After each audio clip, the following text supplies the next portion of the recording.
অনেক রোগী আমার কাছে আসে ওভারিয়ান ক্যান্সার, কিন্তু তারা জানে না যে আগে যদি তারা কিছু পদক্ষেপ নিত তাহলে এই রোগটা তাদের আদৌ হতোই না।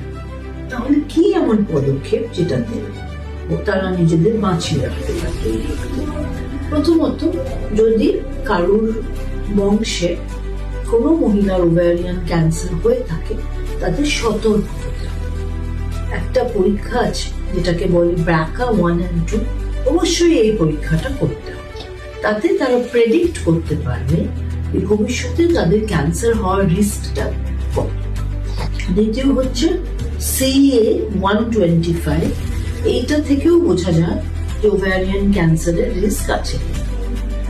এবং সিম্পল কিছু জিনিস, সহজ কিছু জিনিস করলে খুব ভালো হয়। যেমন আমরা যখন প্যান্টির মধ্যে পাউডার দিই, সেটা যদি না করা যায় তাহলে ভালো।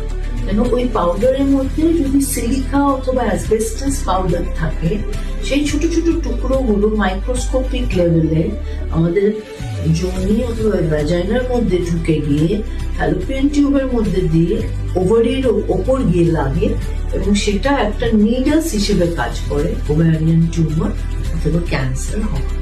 তাহলে এটা করবেন না।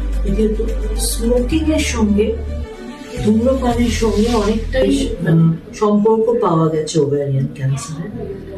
তারপর ওরাল কন্ট্রাসেপটিভ পিল যেগুলো হয়, সেগুলো ডিম্বকোষ থেকে ডিমটা বেরোনো, যে প্রসেসটাকে বলে ওভুলেশন, সেটাকে বন্ধ করে রাখে। দেখা যাচ্ছে ওভারিয়ান ক্যান্সার হতে গেলে বারবার ওভুলেশনটা মাসে মাসে করতে। তো কিছুদিন যদি ওরাল কন্ট্রাসেপটিভ পিল এর সাহায্যে ওভুলেশনটা বন্ধ রাখা যায়, যাদের ফ্যামিলি হিস্ট্রি আছে, তাহলে তাদের মধ্যে ওভারিয়ান ক্যান্সার রিস্কটা অনেকটাই কমে যায়।